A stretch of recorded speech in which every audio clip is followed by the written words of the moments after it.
ఓం నమో వెంకటేశాయ. ఈ రోజున కాంగ్రెస్ పార్టీ అధ్యక్షురాలుగా ఉన్నటువంటి షర్మిల గారు వారు కూటమి ప్రభుత్వం వారు తిరుమల తిరుపతి దేవస్థానం నిధులతో రాష్ట్ర వ్యాప్తంగా ఉన్న ఎస్సీ ఎస్టీ కాలనీల్లో గుడులు కడతానంటే ఇది ఎలా కడతారు మీరు, ఇది సెక్యులర్ ప్రభుత్వం అంటూ ఒక స్టేట్మెంట్ వీడియో ఇచ్చేశారు. అమ్మా, తమరికి కొంచెం బుద్ధి జ్ఞానం ఉందా లేదో ఒకసారి చూసుకోండి. అసలు మీకు రాజకీయం అంటే ఏమిటో అవగాహన ఉందో లేదో కూడా చూసుకోవాల్సిన అవసరం ఉంది. ఎందుకంటే తిరుమల తిరుపతి దేవస్థానం అనేది ఒక హిందూ ధార్మిక సంస్థ.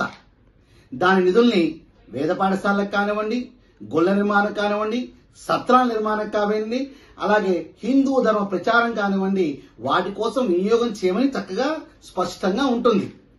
మరి మీరేమో ఆ నిధులు ఎలా వాడతారంటారేంటి? మా నిధులు మేము వాడక ఇంకెవరికి వాడతారండి?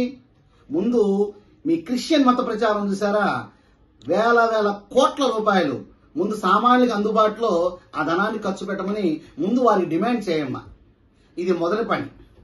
ఇక రెండో పని, మీ కుటుంబ సభ్యులు ఆస్తుల గొడవలతో పోట్లాడుకుని బయటకు వచ్చి సపరేట్ పార్టీలుగా వ్యవస్థగా ఉన్నారు కదా. మేము ప్రజల కోసమే పుట్టాం, ప్రజల సేవ చేయటాక ఉన్నామంటున్నారు కదా. మీ సోదరుడు మీ ఆస్తులు కనుక ప్రజలకు ఇచ్చేస్తే ఆంధ్రప్రదేశ్ అప్పు తీరిపోద్దమ్మా. ఇది నువ్వు చేయగలిగితే అప్పుడు మా తిరుమల తిరుపతి దేవస్థానం నుంచి ప్రశ్నించవచ్చు. మూడో విషయం, ప్రజా సంక్షేమ కార్యక్రమం. ప్రభుత్వాలు దేనికి ఉంది?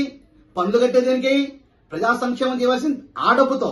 మరి కానీ ఆ డబ్బుల్లో నుంచి చర్చి ఫాదర్లకిను మూలాలకి నెల ఇంత ఇస్తున్నారు కదా, అది ఎందుకు ఇవ్వాలి? ఆపని దేప్రేసుమోహంగా ఉన్న నువ్వు ఎప్పుడైనా చెప్పావా, ప్రశ్నించావా?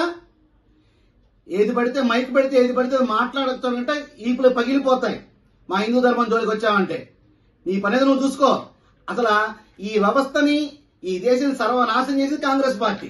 ఆ పార్టీలో దూరి ఏదో మాట్లాడాలనుకుంటే మాత్రం ఎలా కుదురుతుందండి? కనీసం ఇంగిత జ్ఞానం ఉండాలి కదా. ముందు నీ భర్త కనుక వేసుకున్న ₹1,00,00,000 చూసి మీకు పంచమనండి. మీ దిక్కుమాల గవర్నమెంట్ అంతకుముందు పోయిన గవర్నమెంట్ లో సుమారుగా 25,000 చర్చలు అనధికారికంగా ప్రభుత్వ స్థలాల్లో కట్టారు ఈ రాష్ట్రంలో. ఏ కొండ మీద చూసినా కొత్తగా సిలువలు వెలిసినాయి. వాటిని ఎప్పుడు ప్రశ్నించావా? నువ్వు మత ప్రచారం చేస్తున్నావా? కాంగ్రెస్ పార్టీ అధ్యక్షురాలుగా ఉన్నావా? ఏదైనా ఆలోచించి నిర్ణయాలు తీసుకోవాలి, ఆలోచించి మాట్లాడాల్సిన అవసరం ఉంది. హిందువుల యొక్క ఆగ్రహానికి గురి కావద్దమ్మా. ఇలా అయితే ప్రజాబాహుల్యంలోకి రానివ్వం మేము. సమసమాజ స్థాపన నిర్మాణం అంటాం, ఒప్పుకుంటాం. కానీ ఇప్పుడు దిక్కుమాల నిర్ణయాలను ప్రకటిస్తే మాత్రం ఖచ్చితంగా ఒప్పుకోం. ఇప్పటికే దేశాన్ని నాశనం చేసిన వ్యవస్థలు చాలు, కొత్తగా నాశనం చేయాల్సిన అవసరం లేదు. ఓ కొండ మీద సిలువ పెట్టి వస్తే ఇంత డబ్బులను ఇస్తారా? ఇప్పటికీ స్వాతంత్రం రాకముందు బ్రిటిష్ గవర్నమెంట్ వారు భారతదేశంలో తెలుగు 2 రాష్ట్రాలలో అనేక వేల కోట్ల రూపాయల ఆస్తులు లీజుకి ఇచ్చారు. పెద్ద చర్చలు నిర్మాణం చేస్తున్నాయి. ఇప్పుడు ఆ లీజులు పూర్తయి 20 సంవత్సరాలైంది. ముందు ప్రభుత్వ ఆస్తి ప్రభుత్వానికి ఇచ్చేయమని చెప్పు. నిరాదీక్ష కూర్చో, ఆమె నిరాదీక్ష కూర్చోను. చర్చల దగ్గర ఇచ్చిన ఆస్తులు, అప్పుడున్న బ్రిటిష్ వారు ఇచ్చిన ఆస్తులు లీజులు అయిపోయినాయి కదా, తిరిగి మనం ఇచ్చేయాలి కదా. ఇది మన ఆస్తి కాదని చెప్పి ఉద్యమం చేయి. పిచ్చి నిర్ణయాలు, పిచ్చి వేషాలు లేకుండా మీ పనేదో మీరు చూసుకుంటే బాగుంటుంది. ఖచ్చితంగా తిరుమల తిరుపతి దేవస్థానం డబ్బుతో 5,000 గుళ్ళు ఏంటి 10,000 గుళ్ళు కడతాం. అవసరమైతే మా మఠపీఠ ఆశీర్వాదంతో కలిసి పనిచేస్తాం. ధర్మ పరిరక్షణ కోసం మేమందరం ముందు అడుగు వేస్తాం.